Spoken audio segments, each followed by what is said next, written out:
Hello विद्यार्थियों, तो आज हम फिर उपस्थित हैं आपकी सेवा में। आपने जो प्यार दिया इसके सेवा में फिर हम उपस्थित हैं। आज हम लोग देखेंगे संथाल विद्रोह। कहीं भी विद्रोह या आंदोलन की बात हो तो आप ये समझ जाएंगे कि उसके अधिकार पर किसी ने हनन किया है, उसके अधिकार को किसी ने छीना है। उसके विरोध में आंदोलन और विद्रोह को जन्म लेना होता है।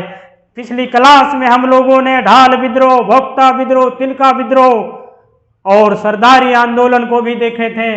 इन सभी विद्रोह और आंदोलन का कारण था अपना अपना हक और अधिकार लेने के लिए आगे आना। इसी प्रकार से आज हम लोग देखेंगे संथाल विद्रोह। संथाल विद्रोह अंग्रेजी शासन, अंग्रेज की सरकार, ब्रिटिश कंपनियां ये चाहती थी कि झारखंड में भी औपनिवेशिक शासन की व्यवस्था लागू हो, हमारी शासन की बागडोर झारखंड में भी हो। परंतु झारखंड की जनता, झारखंड के आदिवासी, झारखंड के आम लोग कभी किसी के अधीन नहीं रहना चाहे हैं और इसके विरोध में, औपनिवेशिक शासन के विरोध में संथाल विद्रोह को संथाल नामक स्थान से जन्म देना पड़ा। दूसरा कारण, शोषण के खिलाफ अंग्रेज की सरकार, ब्रिटिश की कंपनी, ब्रिटिश की सरकार ये चाहती थी कि हम दूसरे पर शासन व्यवस्था लागू करके हम इन लोगों को शोषण करके अपना पूर्ति करेंगे, अपने धन बल और शासन का वृद्धि करेंगे। किंतु झारखंड में, झारखंड के जनजातियों ने, झारखंड के आम लोगों ने इस शोषण के खिलाफ, इस शोषण के विरोध में, अंग्रेजी सरकार के विरोध में अपनी आवाज को बुलंद किए और अंग्रेजों के विरोध में, ये अंग्रेजों के विरोध में अपनी आप को स्वतंत्र मानकर संथाल विद्रोह को जन्म दिया। तो ये दो कारण था संथाल विद्रोह का कि शोषण के खिलाफ और आपकी शासन हमारी क्षेत्र में नहीं चलेगी, हमारी क्षेत्र में केवल और केवल हमारी ही लोगों के द्वारा हमारी क्षेत्र में शासन होगा। इस विद्रोह का प्रारंभ भोगनाड़ी, कहीं कहीं मिलता है भगनाड़ी, कहीं कहीं मिलता है भगनाड़ी। संथाल नामक क्षेत्र भगनाड़ी में 30 जून 1855 ईस्वी को प्रारंभ होता है। संथाल नामक क्षेत्र में भोगनाड़ी या भगनाड़ी नामक गांव से 30 जून 1855 ईस्वी को संथाल विद्रोह का आगाज होता है, प्रारंभ होता है। इस विद्रोह के नेता एक ही परिवार के सभी भाई और बहन नेता के रूप में नेतृत्व किए हैं। संथाल की विद्रोह में सिद्धू, कानू, चांद, भैरो, फूलो और झानो, सिद्धू और कानू, चांद और भैरो, फूलो और झानो सब एक ही परिवार के अपने भाई हैं। सिद्धू और कानू भाई हैं, चांद और भैरो भाई हैं, फूलो और झानो दो महिला है जो इन लोगों का ही बहन है। फूलो और झानो भी इन लोगों के ही बहन है। अर्थात भारत के साथ साथ पूरी झारखंड में महिलाओं ने भी अपने अधिकार के लिए, अपने अधिकार और हक लेने के लिए कभी भी पीछे नहीं रहे हैं, जिसका प्रमाण हम लोगों के संथाल विद्रोह से होता है कि सिद्धू और कानू, चांद और भैरो के साथ साथ महिला नेतृत्व नेता फूलो और झानो भी शामिल थे। इस आंदोलन में सिद्धू को राजा बनाया जाता है, कान्हू को मंत्री बनाया जाता है, चांद को प्रशासक बनाया जाता है और भैरव को सेनापति बनाया जाता है। सिद्धू को राजा, मंत्री को कान्हू, चांद को प्रशासक और भैरव को सेनापति। और इसके द्वारा शासन संथाल के क्षेत्रों में होगा, संथाल के साथ साथ पूरी झारखंड में इसके द्वारा शासन होगा, ना कि अंग्रेजों के अधीन और अंग्रेजों की औपनिवेशिक शासन के साथ। इन लोगों के अधीन शासन होगा, अंग्रेजों के साथ शासन नहीं होगा। इसके बाद इस विद्रोह, यह जो संथाल विद्रोह है, यह विद्रोह का मार्गदर्शन देने का काम हमारे बुजुर्ग, हमारे बुद्धिजीवी श्याम टुडू के द्वारा किया गया। संथाल विद्रोह का मार्गदर्शन श्याम टुडू के द्वारा किया गया। संथाल विद्रोह को ही खूनी विद्रोह,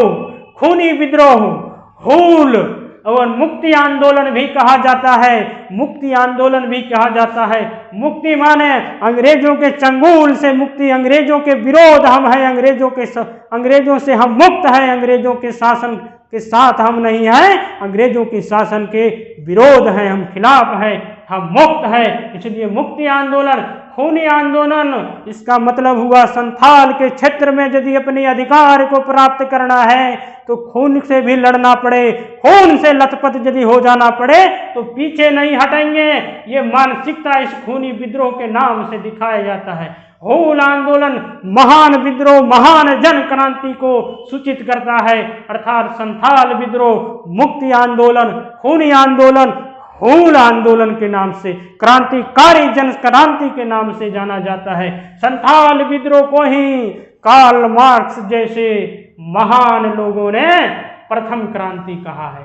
संथाल विद्रोह को ही कार्ल मार्क्स जैसे लोगों ने भारत का प्रथम जन क्रांति कहा है, ना कि झारखंड का। संपूर्ण भारत का प्रथम जन क्रांति के नाम से जाने जाने वाला यदि विद्रोह कोई है तो वो संथाल की विद्रोह है, जिसको कार्ल मार्क्स ने कहा था कि झारखंड में ही प्रथम जन क्रांति देखने को मिला, जो संपूर्ण भारत को ये जगाने का कोशिश है, जागने का कोशिश है, अंग्रेजों के खिलाफ है, कंपनी के खिलाफ है, औपनिवेशिक शासन के खिलाफ है।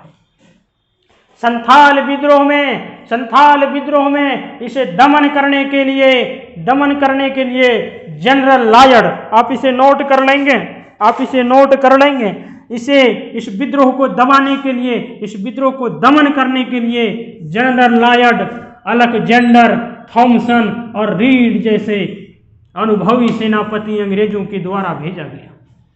इस विद्रोह को दमन करने के लिए जनरल लायड, अलेक्जेंडर थॉमसन और रीड जैसे अनुभवी सेनापति को भेजा गया, किंतु संथाल की धरती पर जन्मे वीर शहीद सिद्धू कानू चांद भैरो फूलो झालो जैसे क्रांतिकारी नेतृत्व करता नेताओं ने इन लोगों के साथी मेजर बरो को हरा दिया था, जो अंग्रेजी सेना था। मेजर बरो को भी परास्त का सामना करना पड़ा था कि हम अपने माँ और माटी के लिए कभी पीछे नहीं हटे हैं, अपनी स्वतंत्रता से कम कुछ भी स्वीकार नहीं करेंगे और मुझे अपनी स्वतंत्रता प्रिय है, मैं इसे लेके रहूंगा, चाहे खून से भी प्यार करना पड़े तो पीछे हम नहीं हटेंगे।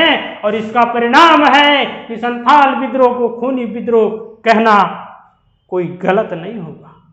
संथाल विद्रोह में ही मेजर बरोज अंग्रेजी सेनापति को हमारे क्रांतिकारियों ने हराया था। संथाल विद्रोह में ही महेश लाल और प्रताप जैसे दारोगा को हमारे क्रांतिकारियों ने हत्या कर दिया था। महेश लाल और प्रताप जैसे दारोगा का भी हत्या संथाल विद्रोह में हमारे क्रांतिकारियों के द्वारा किया गया था। जब यह विद्रोह पूर्ण रूप से एक आग की लपेट में ले रहा था, तब इस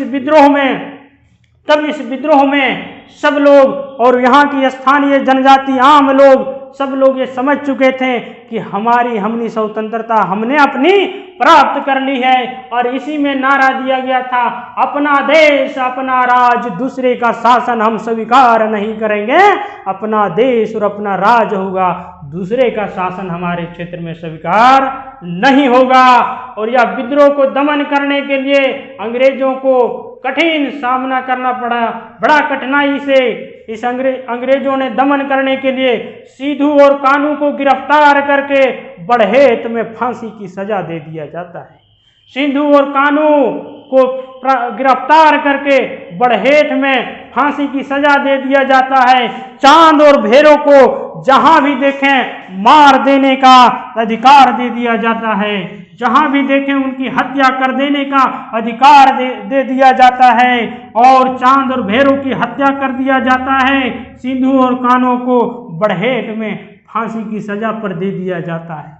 यह विद्रोह केवल संथाल और झारखंड के जनजातियों और लोगों के लिए अपने अधिकार प्राप्ति के लिए ही नहीं था। यह विद्रोह भी ये भी था कि हम अपनी स्वतंत्रता लेने के लिए कोई भी रास्ते पर यदि जाना पड़े तो हम पीछे हटने वालों में से नहीं हैं। यह विद्रोह अंतिम परिणाम के रूप में देखा जाए तो 30 नवंबर 1856 ईस्वी को नन रेगुलेशन लागू कर दिया गया।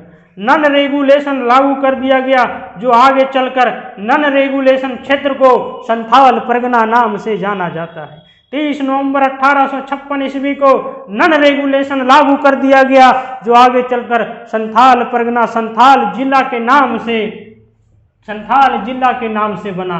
तो हम लोगों ने इस विद्रोह में ये देखा कि यह विद्रोह अपना देश पर अपना राज का अधिकार के लिए लड़ने सिखाता है। वहीं यह विद्रोह ने दूसरे के द्वारा औपनिवेशिक शासन और शोषण के खिलाफ है। इसमें से प्रश्न बार बार पूछा गया है कि यह विद्रोह कितने वर्षों तक चला। तो प्यारे विद्यार्थियों, आप इसे नोट कर लेंगे, 2 वर्षों तक चला।